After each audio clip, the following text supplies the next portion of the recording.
Husker Nation, it's been too long, but I'm back. Let's go! You are Locked On Huskers, your daily podcast on the Nebraska Cornhuskers, part of the Locked On Podcast Network, your team every day.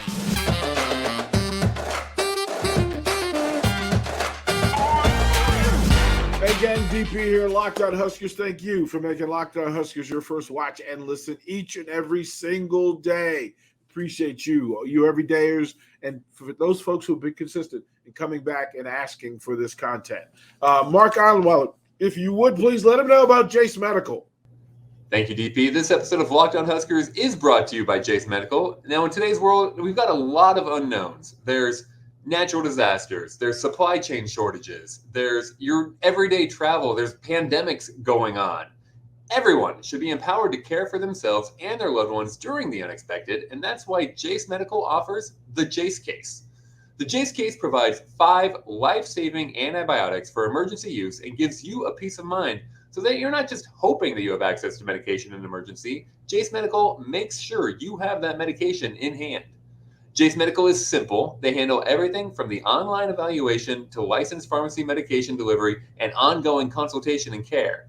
Don't get caught unprepared. Get $20 off on these life-saving antibiotics today from Jase Medical by using my code LOCKEDON at checkout on jasemedical.com. That's JASE medical.com. Use the code LOCKEDON for $20 off. DP, back to you. Thank you, Mark. There's a lot to cover in this hour and in this episode. There's a whole bunch of things that have gone on in the course of things, but now we're going to set the GPS for where this Huskers program is right now. Right now. Today we're going to focus simply on the defensive side. And to I don't want to do the low-hanging fruit, but there's some nuances going on with this Tony White defense. And in some of the statements that are being made by Matt Rhule and the coaching staff about this team and this team's defense. So to date, there are numbers that are in play that tell us some of the details of the story about who this Nebraska team is from the defensive side of the ball. And I wanted to start with this. In order to give a full evaluation of this Husker defense to this date at 3-3. So if you wanted to give a grade to a 3-3 season, you have to be specific, and it's in the detail. What Tony White has done with a new group of players in a new system, playing in the Big Ten Conference, and having injuries fall around you within the on the defensive side of the ball. Tony, what he's done in this space is pretty unique, and you've got to give credit for that. And at some point, we'll get into the coaches and what the coaches are getting from their players. And not all groups are created equal. There's different levels of depth, different requirements, different things in the job description. And there's certain groups that are being asked to do more than other groups. There's also the identifying of the talent that's in play and whether certain positions belong to a particular group. And then what those players are being asked to do and whether they're meeting the standard for execution. And again, the branding of this defense and the branding of this team, Matt Rhule saying that this is a defensively led team. This is a defensive team first. And that puts additional burden on this defense and the players that are involved in it. Remember that a lot of these players, this is the first time they played in the 3-3-5. And for all of these players playing under Coach Tony White in the Big Ten changes. Playing under Tony White at Syracuse is different than it is at Nebraska. And there was a roster that existed. He still hasn't built the ideal roster for the 3-3-5 for this version of his 3-3-5. He hasn't built it yet. But what he's doing is he's developing talent within the roster that he has and then being exceptional in the management of said talent. There's no easy way to do this when you lose leadership along the way and still find a way to have success.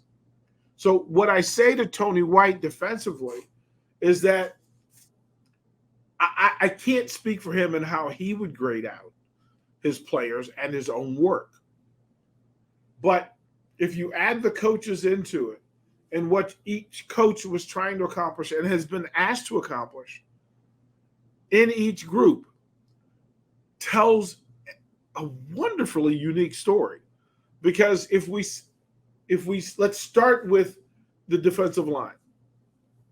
And again, in 6 games, if you're 3-3, that puts you in the fair to middling category, right? That you haven't been awful, but you haven't been exceptional. Except when you're talking about this defense, because what the defense has been asked to do and who it was asked to do it against. Minnesota, great performance defensively. 3 or 4 plays of note that didn't go the way that Tony White and his staff would want, and that ultimately paid dividends for Minnesota along the way. But the overall performance for all of those plays defensively, the grade's pretty good. And then you get into Colorado, which was a difficult situation, a difficult matchup. Talent in the room, scheme versus scheme, it was a tough situation. And defensively, they honored the standard for 3/4 of the game. Then it got away, and Colorado poured it on, which is what happens. Then the 2 home performances, and where I think Nebraska felt like, you know what, we're improving, we're getting better. A difficult performance against Michigan, and to be expected. And it didn't matter that it was at home; it was a difficult matchup, and Michigan simply leaned on them to the point where they could not get off the field in critical moments. So, and then last week, and their performance again on a Friday night against Illinois in a 50-50 game, where if either team won, you'd be equally not surprised and equally surprised. So, getting to 3-3 makes a statement. We'll go through what we were told the missions were, and then we will go through the different players and groups to kind of figure out exactly what grade and what level they're working from. There are a lot of things that if we said that Luke Reimer was going to be limited, if Nick Henrich was not going to be available for every game, that Cam wouldn't be available for every game, that you've had to adjust, that you lose 2 of your defensive leaders for various reasons throughout the course of this thing. And then you have to make a move with Tommy Hill and putting him in and out of situations on both sides of the ball. And then there's the youth movement, which is simply identifying talent and giving it experience. That's ultimate in coaching for me, that you're able to identify talent and then put that talent on display so that it becomes experienced talent. And experienced talent helps you win games in the Big Ten Conference. Inexperienced talent will have its moments. Experience without talent will have its moments. But when you put those 2 things together, it's a wonderful opportunity for Nebraska to get better, to improve, and to have some success as they're going forward. The halfway mark at 3-3. I'm not sure, Husker Nation, you can tell me down in the comments whether 3-3 is good enough, whether you're surprised by the 3-3 record at this point. Do you think they should have a better record? Did you expect them to have a worse record? All of those are questions that are in play, and I will take your answers here. But when we come back to Locked On Huskers, I want to go into great detail, player for player, some of the players, and let's give evaluations based on their production so far. There's lots to talk about here on Locked On Huskers.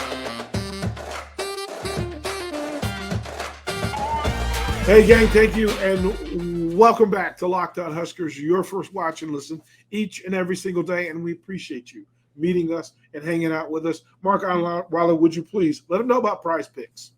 Thank you, DP. This episode of Locked On Huskers is brought to you by PrizePicks. Now, PrizePicks is the easiest and most exciting way to play daily fantasy sports in North America. It's just you against the numbers. Instead of battling thousands of other players, including pros and sharks, you just pick more than or less than on 2 to 6 player stat projections and watch your winnings start rolling in.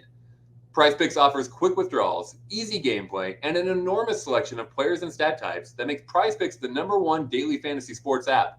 And with the PrizePicks reboot policy, your entries stay in play even if one of your players gets injured.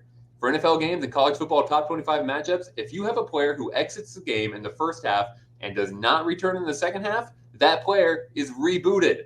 PrizePicks is the only daily fantasy sports platform with injury insurance. Go to prizepicks.com/lockedoncollege and use the code LOCKEDONCollege for a first deposit match of up to $100. Again, that's prizepicks.com/lockedoncollege and use the code LOCKEDONCollege for a first deposit match of up to $100. PrizePicks, daily fantasy sports made easy. DP, back to you. Thank you, Mark. Greatly appreciate it. Again, if you take a moment, click subscribe button, get this content, and we will be here every day for the rest of this month of October, being that my voice holds up. That's the one caveat that I can't commit to. But here's the thing. In evaluating the defense, you have to go into some of the numbers, and there's a bit of a surprise in some cases about what's happened to some of the players. To think that if we had said before the season started that Isaac Gifford was going to be the leading tackler going into Game 7, I'm not sure we would know how to process that. Isaac Gifford is the leading tackler for this football team to date. 38 total tackles, 23 of them solo tackles. And again, the tackle numbers always matter, that he's the individual leader, the solo tackle leader, and the assist tackle leader at 15. 2 tackles for loss. And then 6 pass breakups, which is an interesting number because he's taking away, in a lot of cases in space, he's taking away tight ends and slot receivers. And to have that number of breakups just speaks volumes about the quality and level of play of Isaac Gifford so far. If I asked you who the leading tackler was, I'm not sure that at any point without knowing the number that you say Isaac Gifford. If I asked you who the number 2 tackler on this team was, who comes to mind? And again, that Isaac Gifford is one, that it's Omar Brown, who we knew collectively very little about as a player. We heard the preseason reports that he kept popping up on tape and he kept showing up in drills. But would we fully expect Omar Brown to be the number 2? And again, tied with Isaac Gifford in solo tackles at 23. 9 assists. He's getting it done at the line of scrimmage. When you have 1.5 tackles for losses, that means in space, that means you're jumping wide receiver screens and you're getting to running backs out of the backfield. Bravo to you.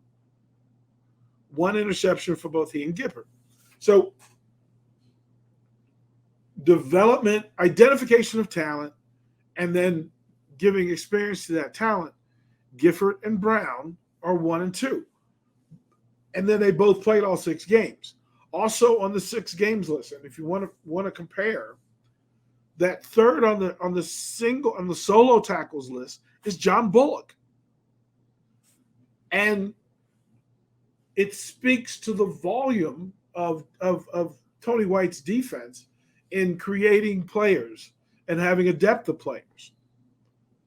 But it also identifies that he's putting run and tackle guys, run and hit guys in positions to excel, right? If you're channeling and funneling players towards your run and hit guys, your best tacklers, well, that's what's happening for Tony White in this defense.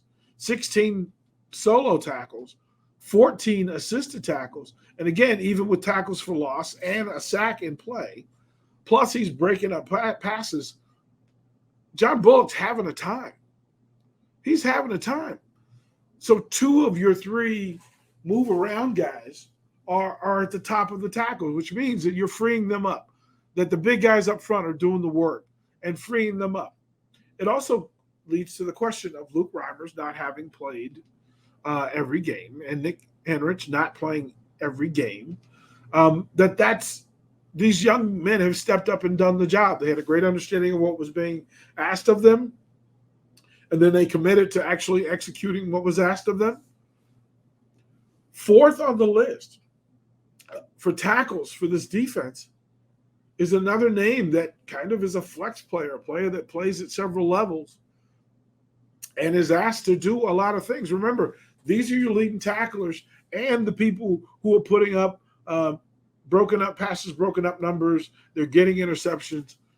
Fourth on the list is Javen Buda-Wright with 12 solo tackles, 13 assists. He's got an interception. He's got a couple of pass breakups. It's really phenomenal to think that second and third level guys, those combo guys, are putting in the work. So you have to say to Tony White, okay, job well done. You identified talent. You got them prepared and got them ready so that just in case they were needed, they could deliver. And that's been done.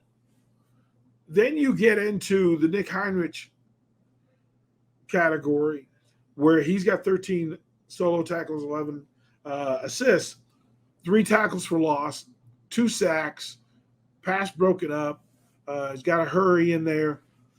And he did all that in 5 games. He actually missed a game. And of those games, that the 5 that he played, his presence frees up a lot of other people to go and make plays. The core group of these players are across that second line who sometimes drop into the third line or walk up to the first level and make plays. And to say that if we had said that Luke Reimer is not in the top 10 of tackles going into Game 7, some of us would be deeply panicked. We'd be deeply panicked. If we said that Phelan Sanford has more tackles than Luke Reimer. Were we prepared for that? Well, Tony White was. Tony White set up his players, trained them, got them ready. Mekhi Gabayer, did we think that he'd be in the top 15 in tackles?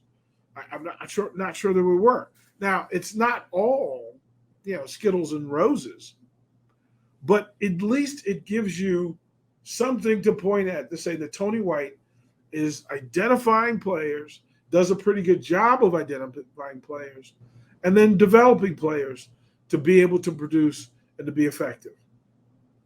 That's what's been done with this Nebraska defense. Now, we've talked about a lot of the playmakers at the back end. When we come back and close it out, I do want to talk about the big guys up front and the amount of pressure and the amount of leverage that is required for them to be a factor in Big Ten football. And look, if your bigs are being pushed around or they're out of place or they're getting worn down, you can't have defensive success in the Big Ten Conference. Well, Nebraska is having success against the run, and they're putting pressure on folks with the pass. We'll talk about the bigs up front when we come back to Locked On Huskers.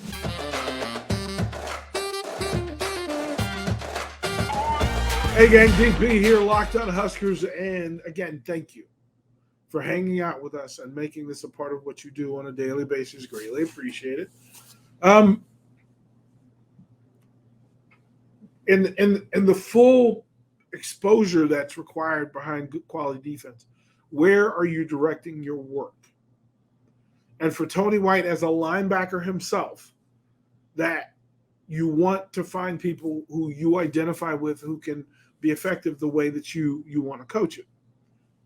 And if you're funneling people to the second level to have playmakers make plays in space, it requires the anchors up front to be heavy, solid, consistent, and strong.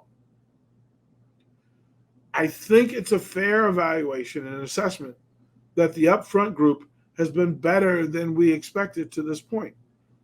We didn't expect them to man up and play player for player against Michigan. That's not what we were expecting.